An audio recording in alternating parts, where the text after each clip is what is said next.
Hello and welcome to Sovereign RPG. I am Sovereign and today we are back in Myth of Empires, and today I'm going to be teaching you how to best level up your weapons to get your skills up as best as possible, as quick as possible, to get those perks unlocked and to have the maximum amount of damage you can out of all the different types of weapon. Now this is the best way I've found so far to level weapons in general, so make sure to throw up a like and sub for all your Myth of Empires content. So what we have here is a very unwilling subject. This person is sitting there on the rack. I'm probably going to get demonetized for this video, but we'll have to see how it goes because I'm pretty sure the kind of content that I'm going to be showing you right now is a bit weird for YouTube. So basically all you're going to want for this little sort of weapon level expose is a torture rack, or like one of these poles over here. We got a couple of dudes just lined up. They're all sitting here waiting for some good times, and you're going to want to get any of the lowest of the weapon types so you're going to want to use the bone sword, or just use so for the one-handed you could probably use the club, just the standard club, the simple club. For polearm you're going to be want to leveling with the wooden rake. You're going to want to pick up, I mean, you can level bow with this, but the bows do a significant amount of damage, even the lowest level ones, so it's probably not the best thing to use.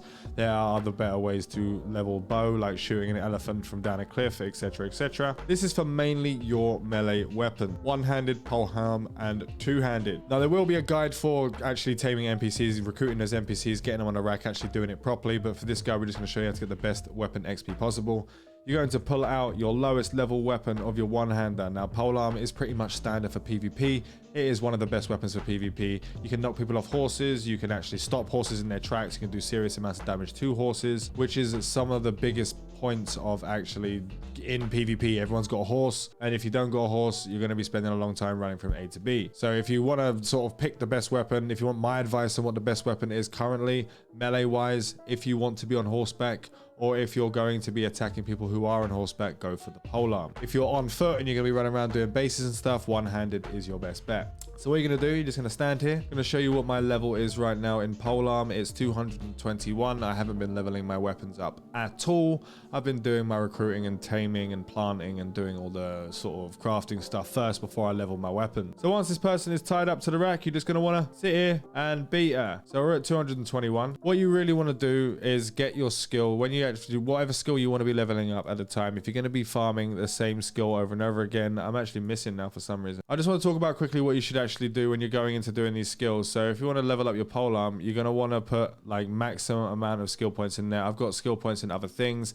I'm actually going to take the 5 points off planting right now because I'm not doing the planting anymore. Someone else in the guild is actually doing the planting. That's why it's still quite low. So we're going to take those points off of planting. Go back over here. We're going to go into polearm and we're going to confirm, and we're going firm. And you just basically beat the vagrant. Sit in there, you wait until it gets to low HP. If you want it to go a little bit quicker, you put a bandage in their inventory. You can feed them in their inventory so their HP goes up. So I'm just going to keep hitting and hitting, and we'll be back in a second, and I'll show you how much I've got and how much time it's taken to actually do it. So after getting her to about 5% health, it actually went up a singular point. We can actually level these perk points now. That's nice. So if we go over to our second one, we can start beating on the second one quite nicely. So if we're going to go, and we don't want to do it sideways, we want to do it frontwards, and we're going to beat this one down to about 5% health, and you're going to go back and forth. Once you feed them a little bit, you're going to fill them full of food, and it's going to raise their health up, and you're going to keep going. The way you level your weapons, your polearms, your one-handed weapons and all that sort of thing is by how much there's every swing. So every swing you do, it's not how much damage you do.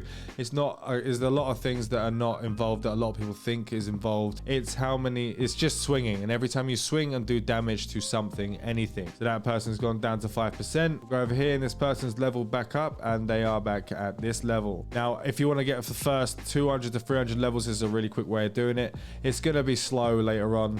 It's going to get slower and slower and slower. If you can get the directional attack to actually do its job and sit there and stab them and do all that sort of stuff, you'll do less damage than if you were doing a wide swing, but it just doesn't want to do this weird, like the angles on this when I'm using the 4 directional is quite weird. So when you get to a certain level, it does slow down, but this is still going to be one of the best ways to actually do it. We're up to 232, just jumping from back and forth from there and there. So now this one's going to be going up a level. We're actually going to go into our inventory. We're pressing E on her. It's just a vagrant, so you're just going to go in here and you're just going to give her some food to eat. That's going to raise her HP. We're going to go back to this lovely gentleman. Go in there. We're going to talk. Going to put some food in the inventory. Make sure they eat them. So it raises the food and it raises the HP, and then we're just going to start beating them again. As you can see, these guys guys.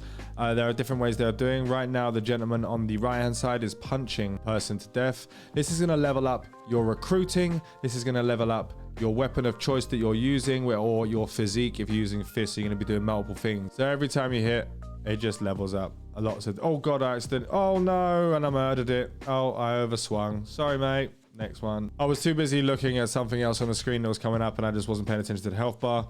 Don't do that. That's a mistake. We all make mistakes, but just don't do it. And you continue. Just continue and continue. And this has been a recording for 7 minutes. Not been that long. Stop swinging. Let's go in. And we are 237 polearms. So we've gone up nearly 20 points in that tiny amount of time. You can, and if you have 4 or 5 racks, it's exponential. So if you got 1, 2, 3, 4, hit the first one, wait till that low health, hit the next one, low health, next one, low health, next one, low health, and you go back and that first one's got full health again, and you keep doing it that way. Now, I also do have a guide for leveling up in general, the best way to get XP using a similar method, but that'll be a video for another day. It's really late at night today, so I won't be able to do this tonight. But that's basically how to level up your melee weapons, your physique, and your recruiting. I want to thank you all for watching. Remember to like and sub for all your Myth of Empires content. Just a really quick one today. Fly safe and avoid local chat scams.